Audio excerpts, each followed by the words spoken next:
Hello दोस्त, नमस्कार। मैं हूँ आपकी वंदना। मैं हूँ आपकी अर्चना। और हम दोनों बहनें एक बहुत ही प्यारा छोटा सा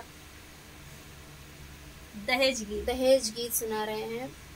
कैसा लगा कमेंट में जरूर बताना। उम्मीद करती हूँ ये गीत आप लोग को पसंद आएगा, क्योंकि बहुत ही प्यारा दहेज गीत है।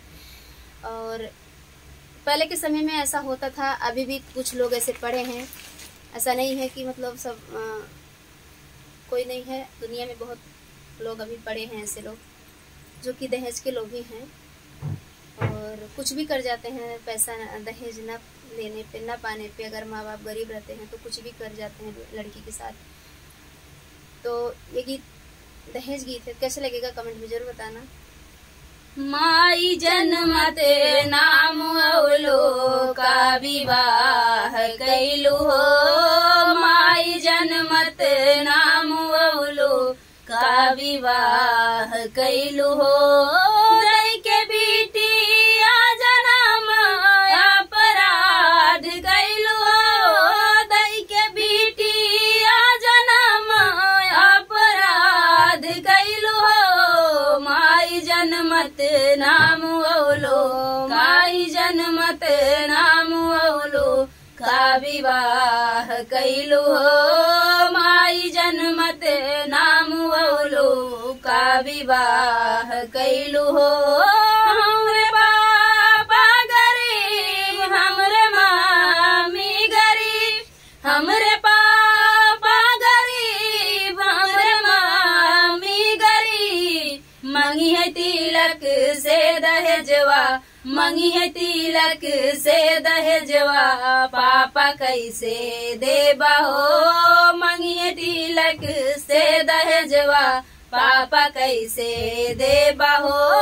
लइके दियना से सलाई हम जलाई जइबे हो, लइके दियना से सलाई हम जलाई जइबे हो। यही दहेजवा के खातिर, यही दहेजवा के खातिर हम फुकाई जइबे हो, यही दहेजवा के खातिर हम फुकाई जइबे हो। माई जन्मत नाम औलो का विवाह कैलू हो, माई जन्मत नाम औलो का विवाह कैलू हो।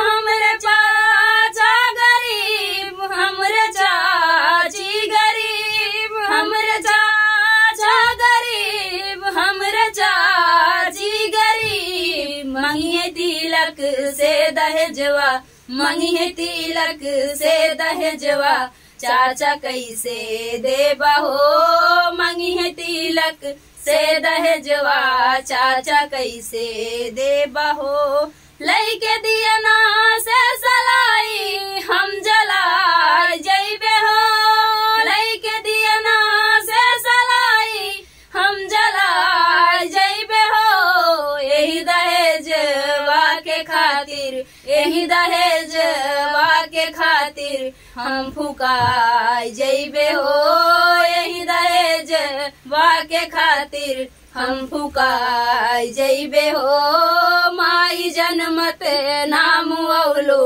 का विवाह कैलू हो, माई जन्मत नाम औलो का विवाह कैलू हो।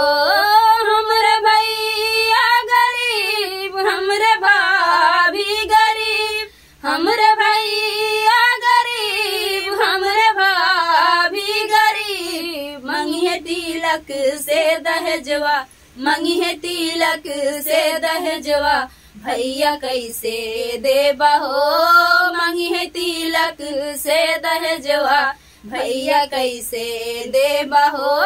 लइके दियना से सलाई हम जलाई जइबे हो, लइके दियना से सलाई हम जलाई जइबे हो। यही दहेजवा के खातिर, यही दहेजवा के खातिर हम फुकाई जइबे हो, यही दहेजवा के खातिर हम फुकाई जइबे हो। माई जन्मत नाम औलो का विवाह कैलू हो, माई जन्मत नाम अवलो का विवाह कैलू हो दई के बिटिया जनम अपराध कैलू हो दई के बिटिया जनम अपराध कैलू हो माई जनमत नाम अवलो का विवाह